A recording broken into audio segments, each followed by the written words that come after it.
విజయవాడలో ప్రభుత్వ మెడికల్ కాలేజీల ప్రైవేటీకరణకు వ్యతిరేకంగా సదస్సు జరిగింది. ఈ సదస్సుకు సిపిఐ రామకృష్ణ, సిపిఎం శ్రీనివాసరావు, మాజీ మంత్రి వడ్డే శోభనాద్రీశ్వరరావు, జడ శ్రవణ్ కుమార్, మాజీ ఎమ్మెల్సీ లక్ష్మణరావుతో పాటు పలువురు ప్రముఖులు హాజరయ్యారు. ఏపీలో విద్యా వైద్యాన్ని చంద్రబాబు నాశనం చేస్తున్నారని నేతలు మండిపడ్డారు.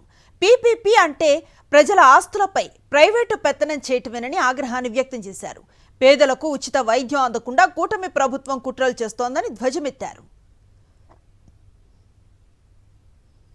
మన చంద్రబాబు నాయుడు గారు అమలు చేస్తున్న పథకాలు అన్నీ ఇంగ్లీష్లో ఉన్నాయి కదా. P4 అంటాడు, P3 అంటాడు. దాన్ని తెలుగులోకి నేను అనువాదం చేశానండి. అదేమిటంటే ఉరితాడు పూలదండ పథకం కింద, ఉరితాడు పూలదండ పథకం అండి, అది అమలు చేస్తున్నారు.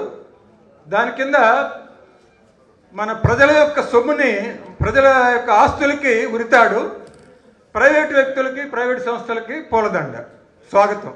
అది తర్వాత రెండోది కాకులకు కొట్టి గద్దలకు వేయటం. ఇది విశాఖలో ఉరస, లాలు, బూలు, ఇట్లాంటి వాటికి అమ్మటం కదా.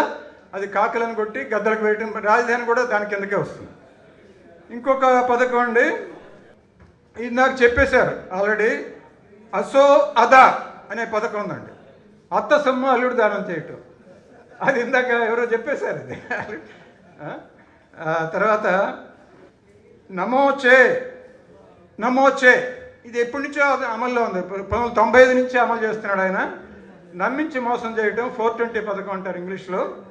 దీని కింద ఏం తమ్ముళ్ళు 17 మెడికల్ కాలేజీలని తెలుగుదేశం పార్టీ తెచ్చింది, అవునా కాదా?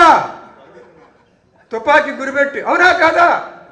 ఇంత బండాబుద్ధాన్ని ఇంత అదరగండంగా ఆడగలటువంటి మనిషి ఈ భూప్రపంచం మీద ఏమో కానీ మన ఆంధ్రప్రదేశ్లో మన కళ్ళారా చూస్తున్నాం.